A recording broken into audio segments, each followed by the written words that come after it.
All right, so for today's vlog, we're gonna go over our relatively simple setup at Living Hope for Livestream. Living Hope is a relatively small church, and so we don't have a super elaborate setup for Livestream, but come COVID time, we had to get something up. So this is a relatively simple setup for a church Livestream. I've been thinking a lot more recently of what is the purpose of live streams. As right now where we're at, we don't have a lot of people staying home because of COVID. That's not the main purpose of our live stream anymore. So what is it? For me, I think it's kind of become a little bit of the front porch of church, where people used to kind of just go to the website to see what a church was like. Now they'll look for the live stream to see what the church service is like. I think I see it somewhat as the front porch of our church, but I also see it as our archival process. Because right now we're not doing audio sermons, we're only doing video, and so we're archiving all of our sermons on YouTube, and we're probably going to go back to audio. It just didn't work out for the time being. I'm going to show you guys a little bit of the live stream setup here. We're going to get all the lights turned on. So Living Hope is a small countryside church out in Rogers, Minnesota. We worship, max maybe 100 people on Sundays. More average, probably like 50 to 70 people on Sundays.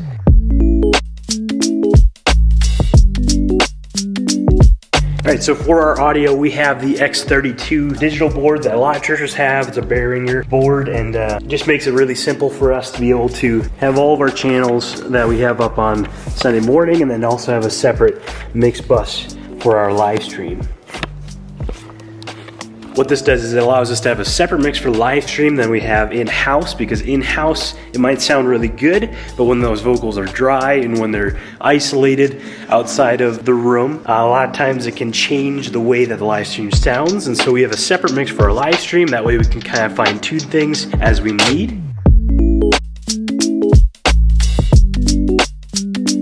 For our live stream, we have a GH2 setting up here as our wide camera. That gets this field of view, just the wide of the stage. And then for our tight camera, or our main camera, I would say, we have this Canon camcorder. Gives us a little bit of flexibility with how tight we want to be, and we can change angles around during service. That gives us this angle here. They're both going into this ATEM here via HDMI. Sorry, it's a mess up here. And then that ATEM, it acts as our switcher, so we can switch the camera angle. So you can go tight to wide.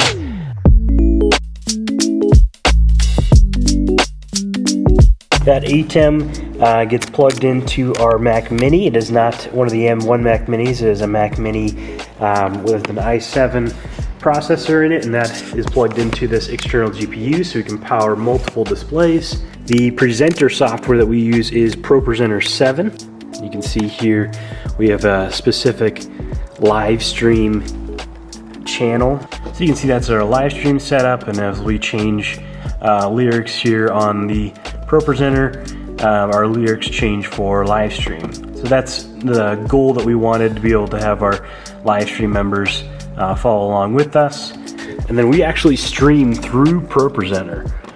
ProPresenter 7 added the capability of streaming, and we tried it out right away, and there were so many bugs that we just gave up, and we're doing eCam for a while, and then we streamed straight from the ATEM for a while. But right now we went back to ProPresenter, and they've ironed out a lot of the bugs that they had initially. So here you can see we have the key and the URL, and it streams directly from ProPresenter. That way we don't have to input our lyrics into the ATEM and overlay it. We can just do it all within ProPresenter, which just eliminates a lot of steps for us.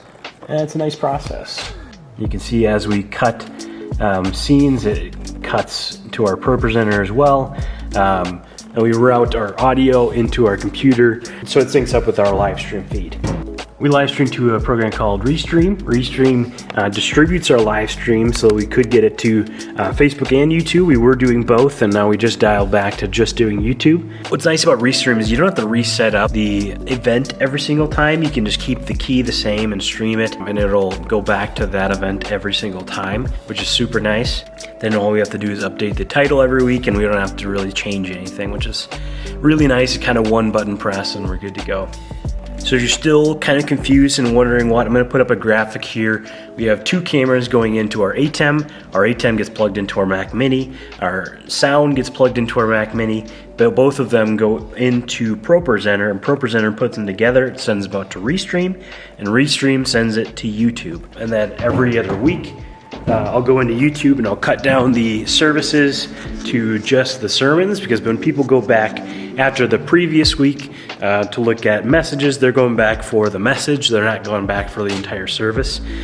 So I cut those down so it's just the sermons. So that's kind of our process here at Living Hope. It's not anything too complicated, so it's a fluid kind of process. A lot of things can change and will change, and we also have one feed that goes all the way downstairs for our overflow room. And I'm kind of debating in my head right now how necessary is live stream in a kind of post-COVID world. We're a post-scary COVID world. So how necessary is live stream in that case? I don't know. Pro Church Tools came out with a video the other day encouraging small churches to not live stream, just because it adds so many things that you have to think about, and staff members, and what are we really getting out of it? Are we getting a return on our investment? I don't know, but we've invested a lot into this setup, so it'd be a shame to not use it for anything. One thing I know is that we'll always use it for the downstairs video feed, because we always have families down there with their young kids or whatever the case. You know, they don't want to be in the main space. They can have an actual live feed of the service.